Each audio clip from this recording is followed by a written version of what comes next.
Hey everybody, welcome back to Podcastage. My name is Banjo and I am back with another microphone test video for you guys. As I'm sure you could tell, today I am testing out this guy. This is the Blue Snowball, not to be confused with the Blue Snowball Ice. And this was requested by our viewers, Aaron and Paul Does YouTubing.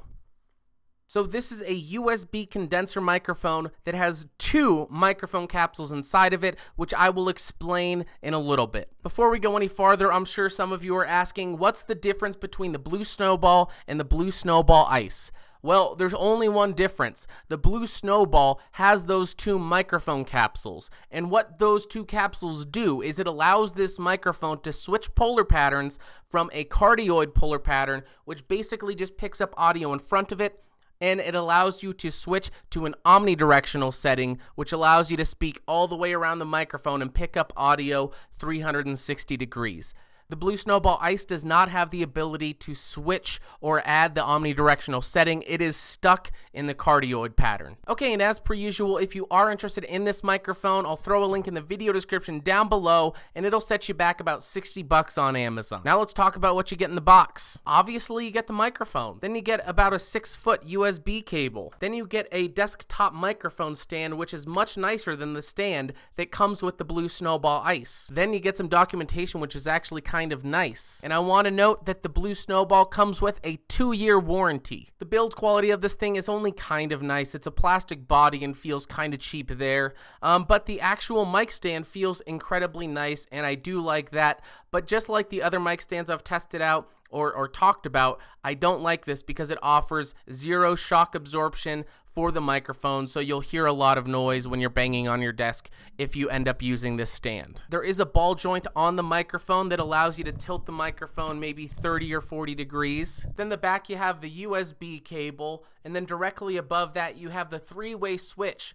to switch between cardioid, which is setting 1, cardioid with a 10 decibel pad, which decreases the volume by 10 decibels. That's setting 2, and then setting 3 on the very end is omnidirectional. When it comes to specifications, the Blue Snowball is severely lacking in that department. It doesn't list them anywhere.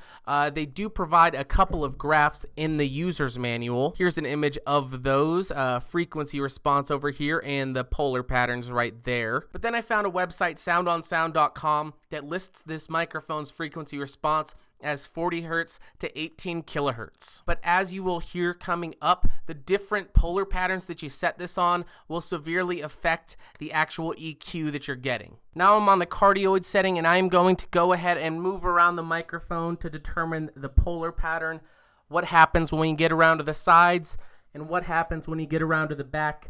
What happens when you get beneath the microphone? What happens when you get on top of it? Now I am on the Omni setting, and I'm going to go ahead and move around the microphone to determine the polar pattern, see what happens when we get around the sides, to the back, to the top, and then down to the bottom. Now I am on the cardioid setting, and I am banging on the keyboard directly behind the microphone to see how much of my voice it picks up versus how much of the keyboard behind it picks up. Now I am on the omnidirectional setting, and I am banging on the keyboard behind the microphone just to see how much of my voice it picks up versus how much of the keyboard it picks up. Okay, now I'm going to shut up and do the silence test on the cardioid setting. Now I'm going to continue to shut up and do the silence test on the omnidirectional setting. I am on the cardioid setting, and I am 1 foot away from the microphone. I am on the cardioid setting, and I am 2 feet away from the microphone. I'm on the cardioid setting, and now I'm about 4 feet from the microphone, and I'm wearing shoes today. I'm on the omnidirectional setting, and I am about 1 foot away from the microphone. I'm still on the omni setting, and now I am 2 feet away from the microphone. Still on the omni setting, and now I'm about 4 feet away from the microphone.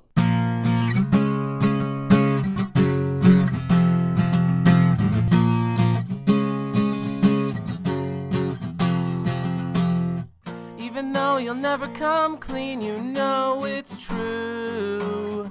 Those sheets are dirty, and so are you.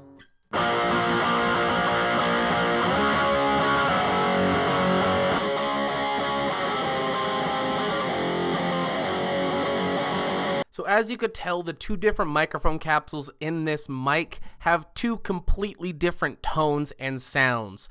The cardioid polar pattern sounds much more natural and full and just all around better.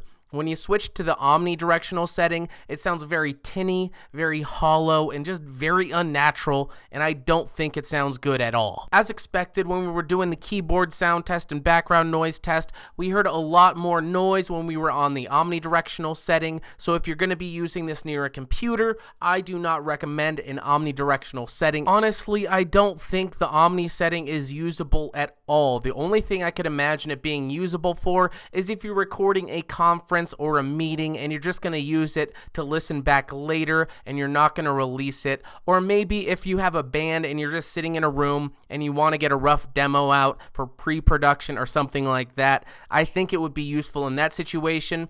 But as far as releasable audio, I don't think the omnidirectional polar pattern setting on this thing, I don't think you can use it. The cardioid, on the other hand, sounds pretty decent. It's nothing amazing. It's not going to be CD quality audio or just blow people's minds. It's a $60 microphone, and it sounds like a $60 microphone. So when it comes to recommending it, I don't think I can recommend the Blue Snowball over the Blue Snowball Ice, unless you are going to be in one of those situations where you desperately want the omnidirectional setting for personal use and personal playback. I think you should go with the Ice, but the Ice is about $50, and I think the Audio-Technica ATR 2100 USB is a slightly better option, so check the card up in one of the corners and check that review out. Alright guys, well I guess that will do it. If you do have any more questions about the microphone, leave them in the comments down below and I'll try to answer them as soon as I can. If you found the video fun, interesting, or helpful, thumbs up. If you thought it sucked,